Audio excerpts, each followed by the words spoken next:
Muito bem, sejam todos bem-vindos ao Spodcast, podcast do canal do Spoldaios. Nosso tema de hoje é um comentário pessoal ao filme A Árvore da Vida, de Terrence Malick. Não é um comentário sobre cinema, sobre as técnicas, o estilo e etc., mas é um comentário sobre o conteúdo do filme. Eu decidi falar disso porque, procurando na internet canais que explicassem o sentido do filme, eu não encontrei ninguém que desse uma explicação satisfatória.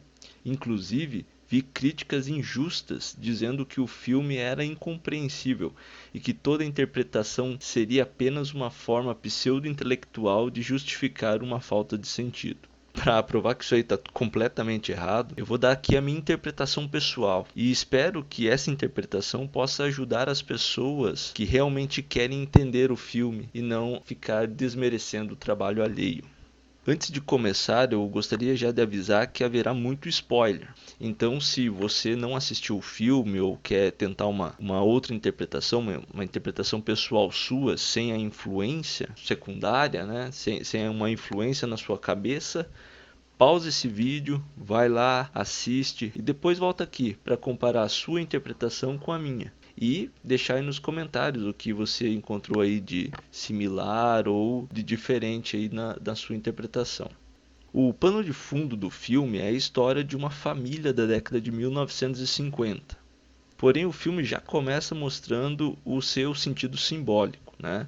Sugerindo que a mãe representaria a graça e o pai como a representação da natureza. A graça é apresentada como aquela, nas palavras do próprio filme, que não procura satisfazer a si própria. Ela aceita que a desprezem, que a esqueçam, que não gostem dela. Ela aceita ser insultada, ser ferida. Já a natureza é apresentada como aquela que só quer satisfazer a si mesma e fazer com que os outros a satisfaçam. Ela gosta de ser livre e que façam sua vontade. Ela procura razões para ser infeliz quando o mundo todo está feliz ao seu redor e o amor está sorrindo atrás de todas as coisas. Acho que esse símbolo todos entenderam, até porque ele é o único símbolo explicado literalmente no filme. Então, existe a graça e existe a natureza, e o homem tem que escolher qual caminho ele vai seguir. Esse é o primeiro momento do filme, é a primeira mensagem que o filme quer passar. O segundo momento, para mim, é o fio condutor de todo o filme. Esse fio condutor é a morte de um dos filhos do casal. A natureza e a graça têm 3 filhos no filme. O mais velho se chama Jack, se eu não me engano, ele tem um papel central no filme que nós vamos detalhar mais para frente. O filho do meio, eu acho que o nome dele é Léo, e também tem um filho mais novo, um caçula, que eu não me lembro o nome e eu acho que ele nem tinha nome. Então ele é ou o filho mais novo ou o caçula. Mas é na morte desse filho, que é o filho do meio, que está a peça central para entender o quebra-cabeça que é esse filme. Logo após essa parte, que recebem a notícia da morte do filho, e acontece o enterro, o luto e tudo mais, há um corte que mostra a vida do filho mais velho, do Jack, já adulto. E bem adulto, um homem já maduro. E é nele, no Jack, que inicia toda a ascese espiritual do filme. É com ele que inicia a ascese espiritual. Ele parece ser uma espécie de arquiteto muito bem sucedido, mas que diante da morte do seu irmão começa a prestar atenção na frivolidade de tudo aquilo. E é interessante notar que nessa cena, onde ele começa a notar essas frivolidades, ele está subindo em um elevador. E ele só vai descer por esse mesmo elevador no final do filme. Ou seja, quando a sese espiritual teoricamente termina. Agora eu vou ter que mais ou menos romper com a ordem cronológica do filme, por causa da didática que eu adotei aqui. Mas para vocês não se perderem, as próximas cenas que o filme traz as cenas do surgimento do universo, o surgimento da Terra, da vida e etc. Uma coisa interessante a se notar é que esse filme acaba com o estereótipo da ciência versus religião. Nessas cenas do filme, o Big Bang e a evolução aparecem como meios que Deus utilizou para criar o mundo, e não como querem os ateus, como uma espécie de realidade sem Deus. Não, o Big Bang e a evolução são meios que Deus utilizou para criar todas as coisas. Mas bom, esse é outro assunto. Deixamos para outra hora. Nesse momento eu gostaria de me concentrar nos filhos, porque nós já sabemos que o pai representa a natureza e que a mãe representa a graça. Mas e os filhos? O que eles representam?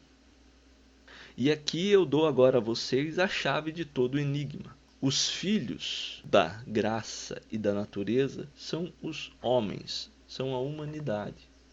Você entendendo esse detalhe, que os filhos representam a humanidade, você soluciona todo o mistério central do filme.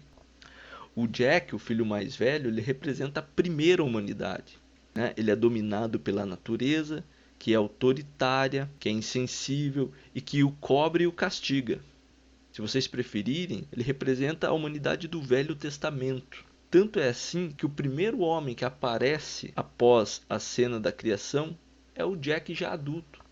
Tem a cena do Big Bang, tem a cena da criação da Terra, tem a cena dos dinossauros, tem o meteoro, daí tem a renovação da Terra e o surgimento do homem. Quem que é o homem que aparece como primeiro homem? O Jack. Jack é a representação da primeira humanidade. A humanidade teoricamente dominada pela lei. Já o filho do meio, ele está muito mais próximo da mãe, da graça. E no filme, ela mesma tem um carinho, um cuidado muito maior por ele, né, do que pelos outros. Inclusive tem uma cena lá onde ela está contando uma história e o Jack, que ainda é um adolescente ali, pergunta para a mãe: mãe, de quem você gosta mais? Porque ela está muito mais em cima do filho do meio do que dos outros, né? Todo o filme gira em torno basicamente dessa aproximação dela e do filho do meio. E o filho do meio, não apenas nas ações e nos comportamentos, mas na própria aparência física dele, ele é muito mais parecido do que a mãe do que os outros. Os outros têm os cabelos mais escuros, são mais próximos do pai, são mais parecidos com o pai.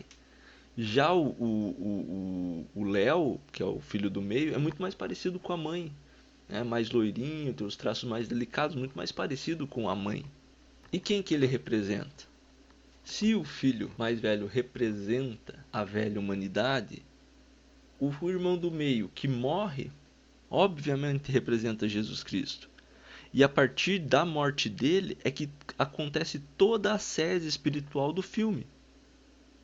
Por isso, o elemento central, o fio condutor de toda a trama até a sua resolução é a morte do Léo, é a morte do filho do meio.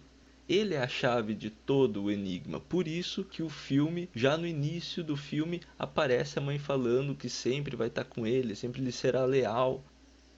A resolução do filme, o final do filme, né, que acontece da redenção, né, onde o Jack chega à sua sese maior, inclusive, acontece numa praia, né, onde o Jack, o filho mais velho, após passar um longo período caminhando por entre desertos e por entre outros lugares, chega a essa praia e reencontra a sua família, principalmente o seu irmão do meio.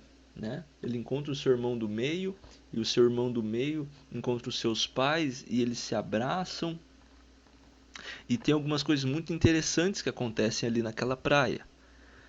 Primeiro, o Jack parece ter a mesma idade ou ser até mais velho que seus pais, enquanto os seus irmãos ainda são crianças, né? O que demonstraria o quão velho seria Jack, né? O quão mais velho seria ele do próprio Jesus Cristo, por ser primeiro que Jesus Cristo, e do filho mais novo, que ainda a gente não entendeu qual que é o papel dele, mas a gente já vai falar disso. Uma outra cena maravilhosa é quando a mãe, após chorar abraçando o filho do meio, levanta e vai até em direção ao pai que está abraçado ao filho mais novo. E ela beija o pai, representando de certa maneira o restabelecimento da união entre natureza e graça feita pelo sacrifício de Cristo. E quem seria o filho mais novo? Se o filho mais velho é a humanidade regida pela lei, é a velha humanidade regida pela lei, e o filho do meio é Jesus Cristo, o filho mais novo é a humanidade atual, a humanidade pós-Jesus Cristo, que agora tem uma ponte que os liga a Deus. Basicamente tem uma união entre a graça e a natureza que nos liga até Deus. É por isso que a última cena do filme, após a mãe, que representaria não apenas mais a graça, mas também Maria, a agraciada, junto com seu filho mais velho, entrega o irmão do meio, o filho do meio, o Léo, através de uma porta para uma praia muito iluminada, uma praia branca muito linda. E em seguida ela é consolada por um espírito, que provavelmente representa a descida do Espírito Santo, do Consolador. Depois disso tudo, Jack desce por seu elevador e o filme acaba com uma ponte, que, como todos nós sabemos, representa a ligação entre Deus e o homem. Quando você entende esse filme e volta a assisti-lo, você se arrepia do começo ao fim.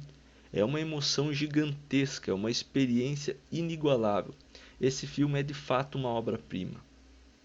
Existem muito mais outros símbolos que nós poderíamos falar aqui, mas eu vou deixar para vocês descobrirem.